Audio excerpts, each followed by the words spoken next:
नमस्कार, मेरा नाम है जूली। आप देख रहे हैं न्यूज़ 18 का डिजिटल प्लेटफॉर्म। नए साल में नए बजट को लेकर केंद्र सरकार की तैयारी पूरी हो गई है और इस बार के बजट में दो बातें खास होने वाली हैं। क्या है वो खास बातें बताऊंगी, लेकिन उससे पहले तारीख जान लीजिए।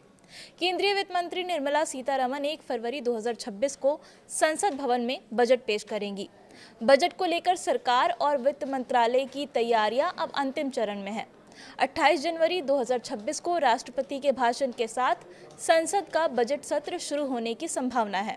इसी के साथ 1 फरवरी को बजट पेश होने की संभावना जताई जा रही है। सत्र का पहला चरण लगभग 3 हफ्ते तक चलने की उम्मीद है और इसमें राष्ट्रपति के अभिभाषण पर चर्चा, केंद्रीय बजट पेश करना, बजटीय प्रस्तावों पर बहस और वित्त विधेयक पेश करना शामिल होगा।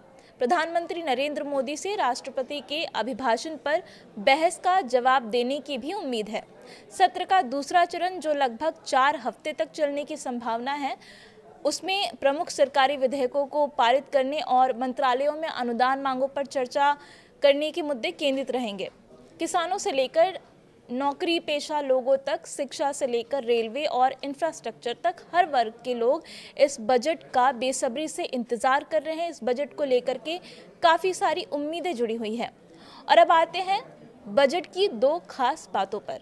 तो पहली खास बात यह है कि भारत का आम बजट पहली बार रविवार के दिन पेश किया जाने वाला है। इस साल 1 फरवरी को रविवार का दिन पड़ रहा है और पहली बार बजट रविवार को पेश होगा। इस दिन गुरु रविदास जयंती भी है, जिसके कारण कई जगहों पर छुट्टी रहेगी।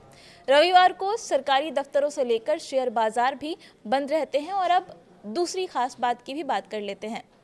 इस बार के बजट में आपको अपनी राय देने का मौका मिला है। जी हाँ, केंद्र सरकार ने माई गॉव के आधिकारिक एक्स अकाउंट पर पोस्ट शेयर कर नागरिकों से कहा है कि केंद्रीय बजट 2026-27 के लिए अपने सुझाव दें और समावेशी विकास के लिए नीतियां बनाने में मदद करें। इसका मतलब है कि आप सरकार तक टैक्स, महंगाई, रोजगार, शिक्षा व्यवस्था या स्वास्थ्य व्यवस्था या फिर किसी भी मुद्दे पर अपनी राय पहुंचा सकते हैं।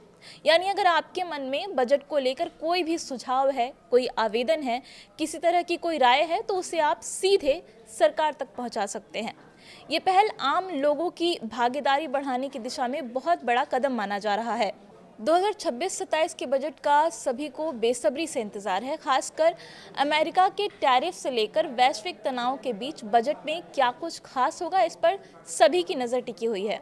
अनुमान है कि देश की विकास दर को बढ़ाने के लिए सरकार बजट में कुछ बड़े ऐलान कर सकती है।